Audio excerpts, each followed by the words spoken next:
Hey, you guys, we are back to do another review of a 90-Day Fiancé. Sorry we late, but we finna go ahead and get started. We keeps it real,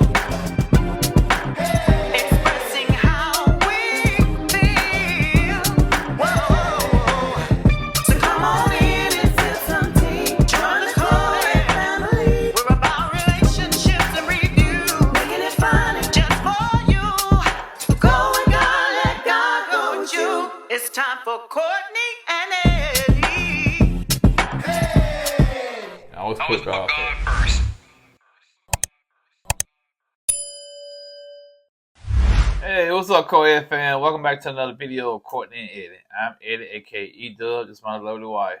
Courtney, also known as Coco. This right here is Courtney and Eddie. This channel is all about relationships. It's all about reviews. It's all about entertainment. Tonight, we're going to be talking about 90-Day Fiancé, before the 90-Day, 90-Day 5.0, whatever you want to call it. So, if you're brand new to this channel, you haven't subscribed yet, go ahead and hit that subscribe button down below. And don't forget that we do have a Patreon. Make sure that you sign up for that. So, let's go ahead and get into it. So, it's going to start out with Jovi and Yara. So, it seems as though Jovi's mom is taking them to the airport because they're going to visit her mom in Europe. And so, is it Mila? Mila runs, she runs and hugs her grandmother. I don't want to know what that feel like.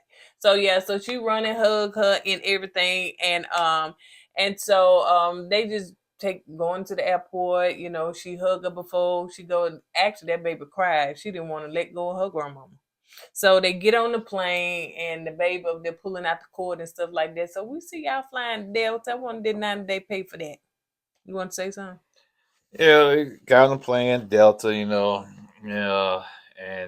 Jovi, he was knocked out probably most of the flight, and I guess they landed, and when they landed, Did they say how long a flight that was? they never did say. They never did say. And when they landed, and I guess they landed in Prague. I think that's the name of the city they landed in, Prague. And what's her name? What's her name? Yara. Yara. Her mom was there waiting. And she had flowers. She get to see her grandbaby. She kissed on the grandbaby. Yeah, it was her first time seeing the grandbaby. Yeah.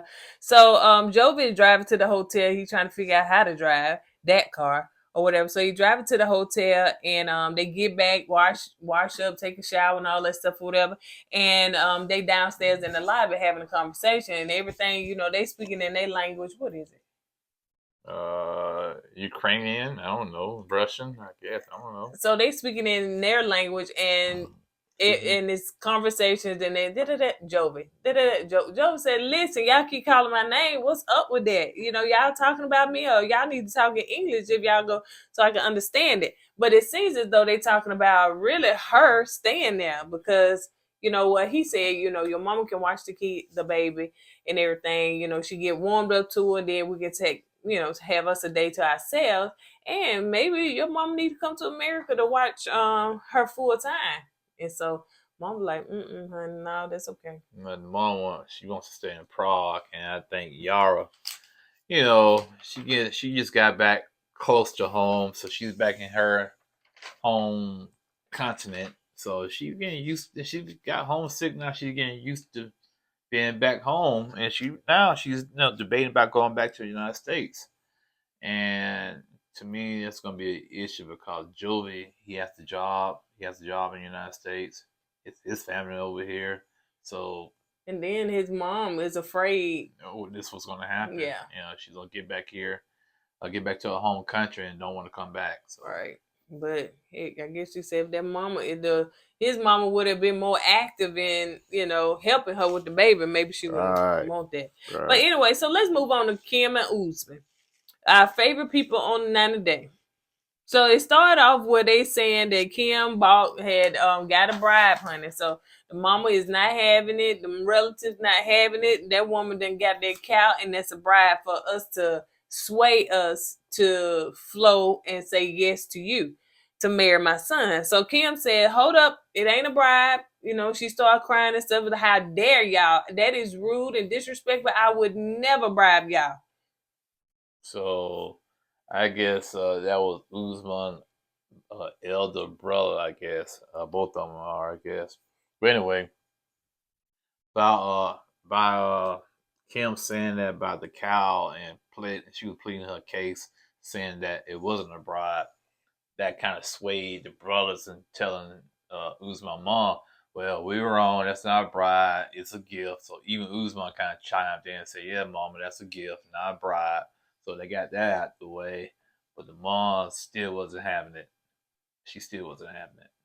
She said it's really hard to know her motives and stuff like that. And the elder brother or whatever, he was like, listen, we've been burnt from the last one. She said, I'm not the last one. You can't treat me like that. That's not my fault. I had nothing to do with that. I'm not her, you know? And the problem is they have this misconception about Americans that they're not trustworthy. And Usman mom don't trust Kim. And Usman mom feel like Kim's gonna take her son away back to America. Mm-hmm. And Usman mom said he can marry a person. What is it, Hassa? Hassa I guess that's a city, a town, a hospital. Where they at? Yeah, that he can marry somebody there younger that can bear him kids. But Usman saying, I love Kim. I want to be with Kim. Y'all don't know how much we love one another. Mom said, I don't care. Marry you somebody young from your country so you can have me some babies. And she said, now apologize to her, send her on up out of here. She got to leave. The elder said, y'all got to go. Mm-hmm. Y'all ain't got to go home, but y'all got to get the crap out of here. Yeah. So the mama wasn't having it. She don't agree with the proposal and all that stuff or whatever. So so they get in the car and head back to the hotel. And so Usman in the car trying to make her feel better and stuff like that or whatever. And she said that would, if that would have been not your folks and stuff like that, and they said that to me, I would have been, he said, yeah, you've been like, get me up out of here. You can't talk to me like this. So he's making fun of how she be acting, rolling her neck and hands and stuff. But Usman had a motive behind acting the way he was acting in the car because he knew what he wanted to do. Yeah, he already knew what he wanted to do. He knew the mom. Yeah, I had some chips. Sweetheart, I wasn't talking about that, but go ahead. Okay. So he knew what he wanted to do since his mom told him no. And the mom did say now he can get the first wife if he wants to marry Kim as the second wife. Mm-hmm. She was okay with that. So Usman went back to the drawing board and said he had to reassess the situation. So he said, I can kind of butter Kim up so she can kind of fall back to the second wife and let me get a first wife. We can go ahead and do this. But Kim don't want to be that first. She don't want to be that second wife. She wants to be the first wife. So she wants to be the first wife. So Usman has to come up with a plan to butter her up, get her comfortable, get her happy or whatnot, so she can go for his little plan. That's not what I was going to say. What you about to say? He said, yammy. Oh. And that's why he said he's going to give her the double yammy, because he feel like if he can give her the double yammy, that he can win her over. I guess why in the process of giving her the yammy, and he was going to ask her, will you be my second wife instead of the first wife? And she goes like, yeah, Usman, yeah, I'll be the second wife. And he had her. But I don't know how that went, though. So they heading back, and I think you almost said something like this. But anyway, so they heading back, and she said that, okay, well, hold up. So when they get back, they go downstairs to eat or something like that or whatever. And so she telling the camera, she telling confession, she is not going to be the second wife. She done been in a relationship before where she was always second. She know her worth. I said, Kim, you finna let this man marry other people. How you going to say you know your worth? How? When this man has disrespected you by going with that girl Zara or whatever her name, making a song about her, and you tell me you don't know your worth at all, that you would allow a man and that you would never do that. Like, that's not even a part of who we are, that you will want to allow him to have a second wife, to have another child. Child, please, you don't know your work. Don't even get in front of that camera like that. Usman said in his confession, he said, I know Kim wants to be the first wife, but if I can just keep working on her and keep asking her and try to wear her down, eventually she's going to compromise and end up being the second wife. So I just got to keep at it. I'm gonna keep that. So I said, okay. He think he's slick. Oh yeah. Make her happy. Kind of, continue to ask her to be the second wife and kind of wear her down, so to the point she gets tired of him asking her that, so she can cave in and say, yeah. Because what's happening is she's been caving in so much, he feels like she can cave in on this one also. Yep, and she might. So anyway, so somehow it was an argument that took place between them two. You got most of it. So Oh yeah. Well, Usman, being the baller he is, was getting a manicure and pedicure while he was sitting there at the table trying to wait for his breakfast. And I'm sitting up there saying, what kind of pedicure that is? That man had some scissors and some flames, and I guess he was sterilizing the scissors. Yeah, sterilizing the scissors. So after he got a pedicure and manicure, he brought up the second wife and the first wife situation. And apparently, Kim said she wasn't going to be no second wife. Somehow, Usman just kind of, then she said, if I got to be a second wife, we're going to break up. Something like that. So that kind of set Usman off. He said, man, I'm doing you a favor. I've been compromising all this time. And you can't compromise with me with this? I'm doing you a favor. All these sexy women be in my DM, and I chose you. You should be grateful. You should be thankful. All these sexy women. And that's what she said. But you calling me ugly? He said, call what you want to call it. And she got up and walked away. And Usman just got his little food. She was in the room crying. He got his little food, eating his food, strolling through his phone. He didn't care. He did. What he would get his plate. It was like a crock pot or something they had brought him. And she up there telling us, I won't be thinking who he think he is. I'm over it. I don't care. He was gonna say, I'll be having 100 women in my DM. That's what he was saying. 100. Not 50, not 98, 100. Like the mama said, all these women here, you can't find one. So you went and got a America and got a All right, so let's move on to Liz and Ed. This is not gonna be long. They still fussing, fighting. They throwing jabs. She went back to find that ring. And like you said, did production just throw it in the bushes so she could find it? Yeah, production already had the ring. Okay, we're gonna act like you're gonna go find the ring. So when you get back, we're gonna lay the ring over there, and we need you to climb over there, act like you found it again. Because first of all, it says private driveway or private property. Then somebody alarm was going off, which to me, if somebody alarm going, I'm gonna look out my window and see what's going on and see some lady in the bushes. I was saying, what's she doing in my bushes? And who's their cameras? And why is them camera crew out there? If I had pit bull, I'd let the pit bull dog out. That got in my throat right there. Yeah, I'll let the pit bull out on him. Yeah. So anyway, so she ended up finding it so she can give it back to him because it is over. Yeah, but that ring cost $13,000. What'd he say to her? Man, he had to find that ring because if she didn't find that ring, that $13,000, he could do a lot of that $13,000. Like get a bigger window unit for the AC. I saw that. I think they got a small AC right there in the window, man. He could have got a bigger.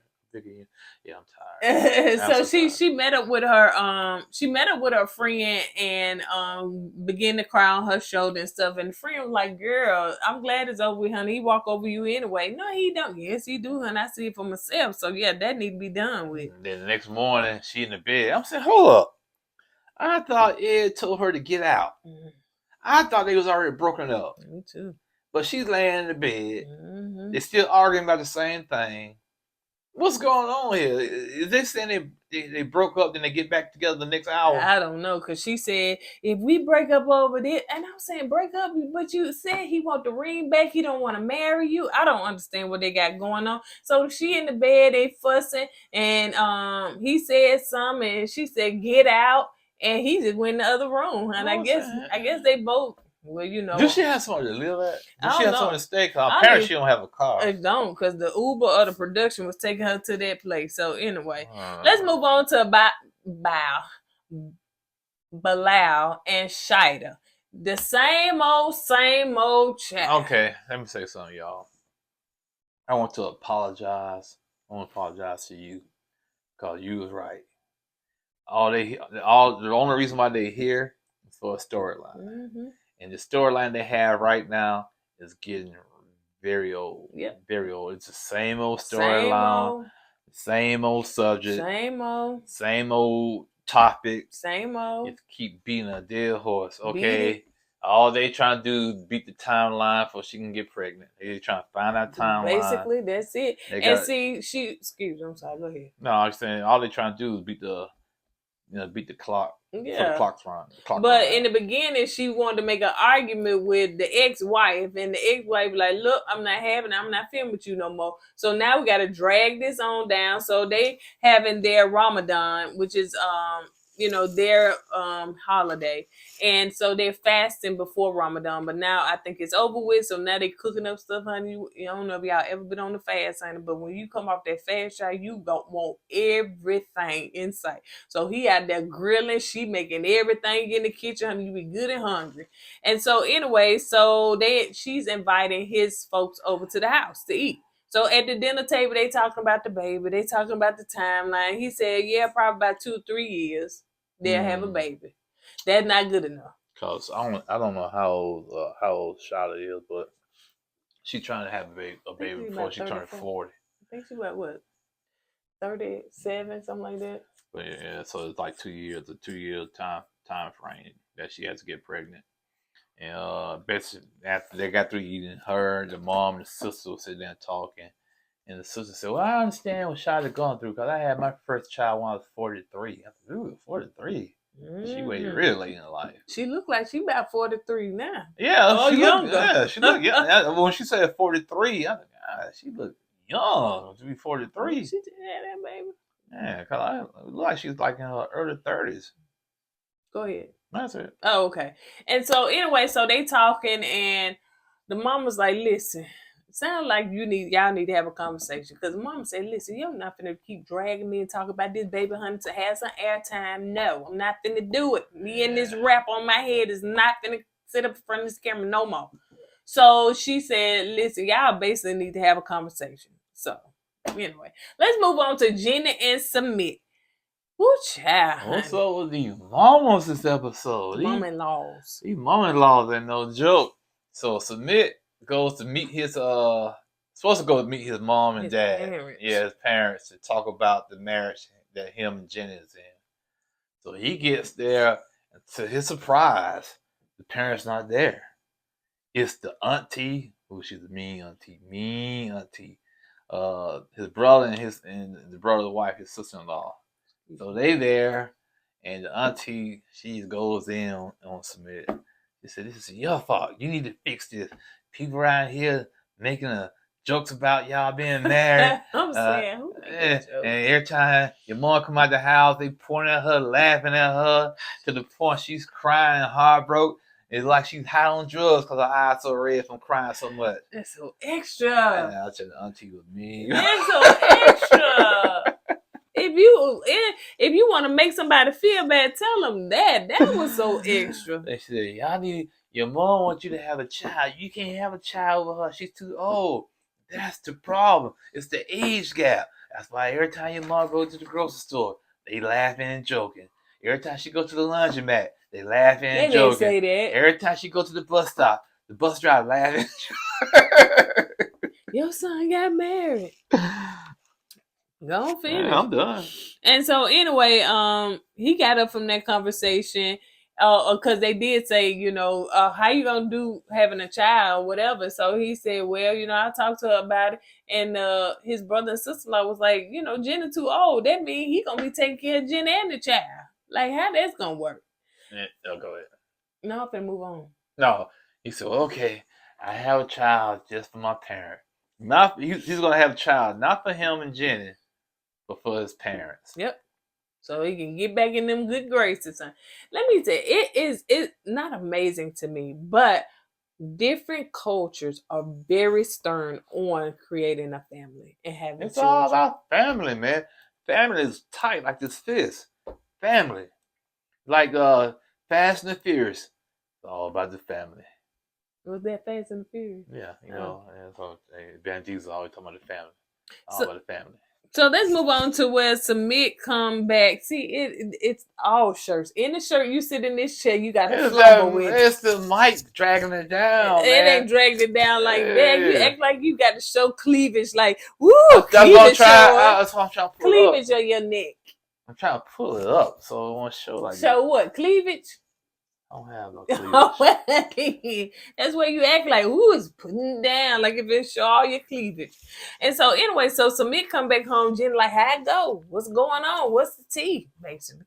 And so he was like, well, they didn't even show up. I said, what? So yeah, so anyway, he said, yeah, they didn't show up. My auntie was there and it didn't go so good. So she was like, listen, since your parents won't do right, you need to just come on to America. We'll treat you right, honey. You ain't got to worry about them issues over there. My children treat you right. My family treat you right. Just come on to America. Bus driver treating her right.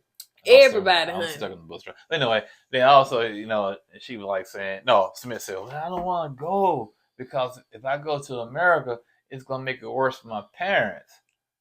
So he's going to make a decision, man. Yeah. Either you got to stay there and have this child for your parents, or it's basically bottom line, either your wife or your parents. That's basically it. And I think that Sumit should go to America because he may like it. He seemed like he trying to tell Jenny, okay, I think about it maybe, but he's because my parents is not gonna, approve or anything like that. He could have been sheltered all his life, and that's all he know is his home country. And he's scared to kind of venture out and go somewhere else. It could be, and then honey get over here, probably get buck wild, honey, and love it. And Jen say, Jenny who? Jenny from the block, baby. Okay, he'll be with a Jenny from the block. So anyway, let's move on to this last one, which is Angela and Mike. I'm gonna bit my tongue talking about this foolishness. So Angela is crying and said that she don't know what to do. So she loved Michael. So they meet together once again. Michael, he said that he want to make it work. He love her. And he was talking about, the money because he needs to, he want to get on Instagram so he can be an influencer, stay on Instagram so he can make that money because, he had to make money for his family too. She promised him that she would take care of him. And so now she not doing that so he can make money on Instagram. After that, she got up. I don't know what part this was. She got up and still, no, he was asking for the money. He said, but what about the money? What's wrong about us making double income? And for some reason that ticked her off. I don't know why. It hit a nerve. She got up. She kicked the table. She did. B, what you think? B, what you think I am? B? Alright. At first, when she was going off on this guy, not just this episode and past episodes, I just kind of chuckle and laugh. The more, especially tonight, that's kind of abusive. You know what I'm saying? And I said, now, if the roles were reversed, if the man was doing her like that, man, they would have 911 up in there. Y'all be calling for this man to get fired off the show and everything. Mm-hmm. So this right here goes to show you the double standards when it comes to man and woman, when it comes to arguments or whatnot.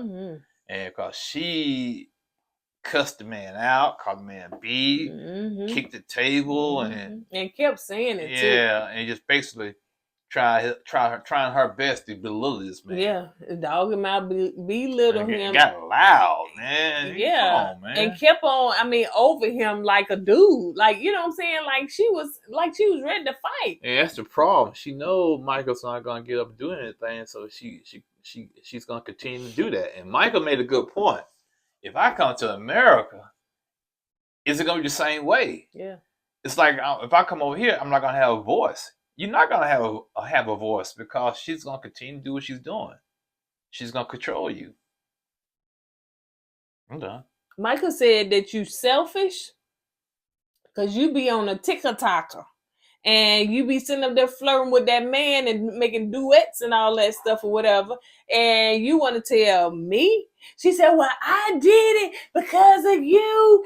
And then when you didn't say nothing, I was trying to make you jealous. And when you ain't say nothing, it hurt. Immature. That is so immature, man.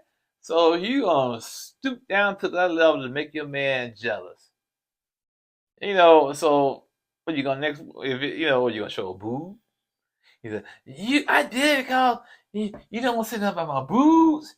You don't say nothing about my.